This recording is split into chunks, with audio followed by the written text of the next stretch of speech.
اللہ تبارک و تعالی نے اس مہینے کو کچھ عجیب خصوصیات عطا فرمائی ہیں، اور بعض خصوصیات ایسی ہیں جو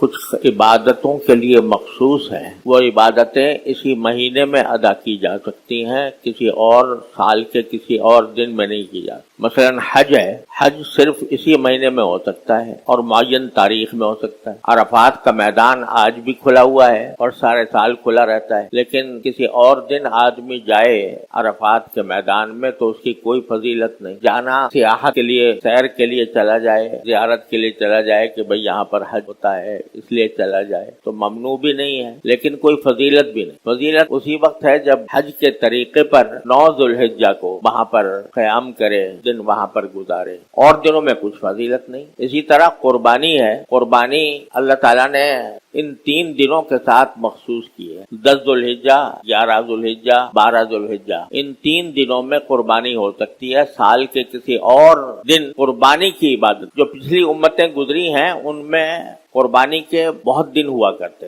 اور قربانی پیش کرنے کے لیے بعض ایام مخصوص تھے اور بعض بغیر کسی قید کے کسی وقت بھی قربانی کی جا سکتی، لیکن اللہ تعالیٰ نے نبی کریم سرور دو عالم صلی اللہ علیہ وسلم کی امت کے لیے یہ 3 دن مخصوص کر دیے قربانی۔ اور دنوں میں صدقہ ہو سکتا ہے کہ آپ کوئی بکرا ذبح کر کے گوشت اس کا تقسیم کر دیں غربا میں، تو یہ صدقہ ہو، قربانی نہیں ہو۔ قربانی اس بات کا نام ہے کہ جس وقت آپ نے کسی جانور کے گلے پر چھری پھیر دی بسم اللہ اللہ اکبر کہہ کر اور قربانی کی نیت سے قربانی ادا ہو، پھر چاہے سارا گوشت خود کھا لے تب بھی قربانی ہو جاتی۔ اگرچہ مسنون یہ ہے کہ 3 حصے کیے جائیں، لیکن اگر کوئی پورے گوشت کو خود ہی کھا لے تب بھی قربانی کی عبادت پر ادا ہو جاتی ہے، محض گلے پر چھری پھیر لینے۔ تو یہ قربانی کی عبادت انہی 3 ایام کے ساتھ مخصوص، اور کسی دن میں نہیں ہو سکتی۔ تو دوسری خصوصیت جو اسی زمانے کی ہے، کسی اور وقت میں نہیں ہو سکتی، وہ قربانی ہے۔ اسی طرح تکبیر تشریق ہے، 9 ذوالحجہ کی صبح سے لے کر 13 ذوالحجہ کی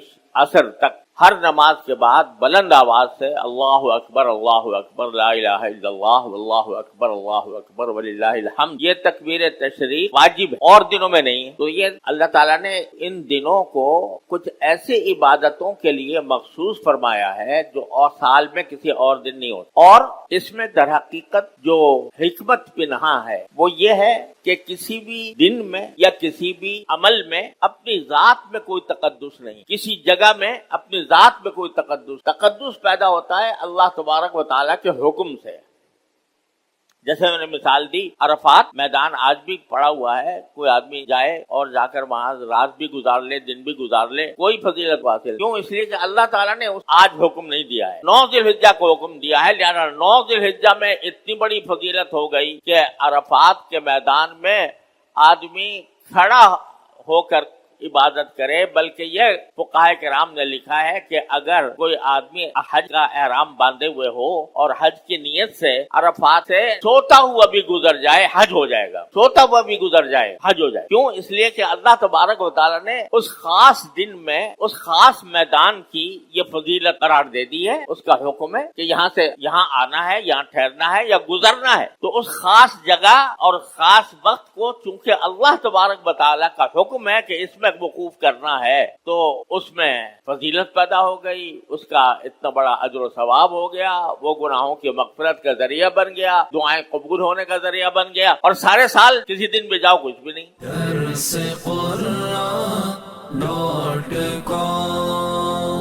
www.darsequran.com